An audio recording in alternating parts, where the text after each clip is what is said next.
Le 18 juin 2009, Maubeuge est en fête. Le festival des Folies bat son plein, les gens sont très nombreux dans les rues. Anne-Sophie Faucheur a de démarches administratives à faire. Elle est accompagnée de ses deux plus jeunes filles. Apolline est dans sa poussette alors que Tiffaine, 5 ans, marche devant.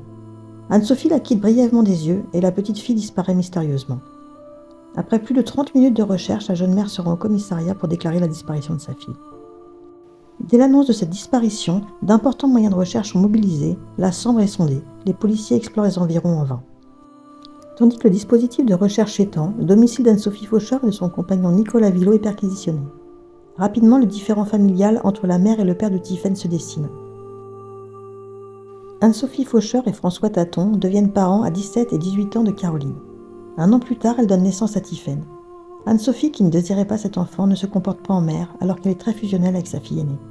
6 mois après l'accouchement, elle quitte François en lui laissant Tiffaine et en emmenant Caroline. Tiffaine est alors élevée par son père et sa grand-mère. Enfant solaire et joyeuse, elle est choyée et vit une enfance heureuse entourée d'une famille aimante. Anne-Sophie, de son côté, refait sa vie avec Nicolas Villot, pompier volontaire qu'elle a rencontré dans un fast-food où ils travaillaient tous les deux. Ils vont avoir une petite fille ensemble, Apolline. Pour une raison incompréhensible, le 22 juin 2009, quelques semaines après avoir donné naissance à sa fille, Anne-Sophie récupère Tiffaine à l'école et, par un mensonge bien ficelé, racontant que le père de la petite a eu un accident, emmène la petite fille avec elle. N'étant pas mariés lors de leur séparation, la garde des enfants n'a pas été définie judiciairement. Et donc rien ne peut empêcher Anne-Sophie de récupérer sa fille. La famille paternelle fera tout pour récupérer Tiffaine, malheureusement tous ses efforts seront vains. Tiffaine voit son monde s'écrouler. Elle ne connaît pas sa mère qu'elle appelle Madame et doit partager son existence avec des inconnus. Elle est également déscolarisée. Pendant son interrogatoire, Anne-Sophie laissera entendre que c'est son ex qui a dû enlever la petite fille. Les enquêteurs, malgré une perquisition poussée, n'auront rien à reprocher à François Taton et auront la conviction que le père n'y est pour rien. Au fur et à mesure de l'enquête, le doute s'infiltre dans la tête des enquêteurs. L'affaire devient très vite médiatique et le 24 juin, Anne-Sophie et Nicolas font une conférence de presse. Nicolas est effondré, mais l'attitude d'Anne-Sophie interpelle. Son discours mécanique ne convainc personne. Les enquêteurs découvrent que peu de voisins du couple connaissaient la petite Tiffaine comme si elle était invisible. Ils apprennent qu'elle n'était pas présente au baptême de sa demi-sœur quelques jours avant sa disparition. Le couple dira qu'il l'avait laissée seule à la maison par crainte d'un enlèvement par la famille paternelle. Mais comment peut-on laisser un enfant de 5 ans seul ? Où était vraiment la petite fille ? Les enquêteurs n'ont pas de preuves, pas de sang, et malgré les témoignages troublants et les incohérences, ils ne peuvent pas arrêter le couple. Pendant 6 mois, l'enquête piétine. Les 3 éléments vont permettre de faire avancer l'enquête.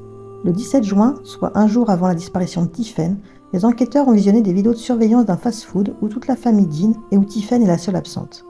Le lundi de Pâques, la famille s'est rendue dans une brocante et en recoupant les différentes photos, ils ne trouvent pas trace de la petite fille. Les écoutes téléphoniques les interpellent car Anne-Sophie ne fait jamais mention de sa fille. Elle fait comme si elle n'avait jamais existé.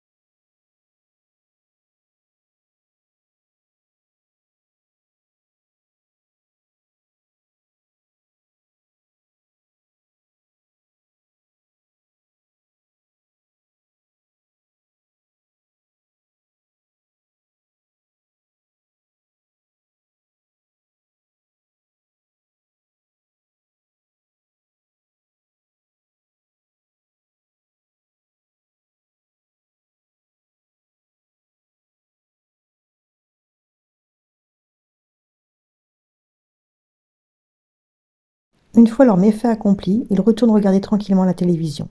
Mais au bout de 10 minutes, ils entendent un sifflement, une mauvaise respiration et trouvent Tiffaine inanimée. Malgré les tentatives de réanimation, Tiffaine meurt.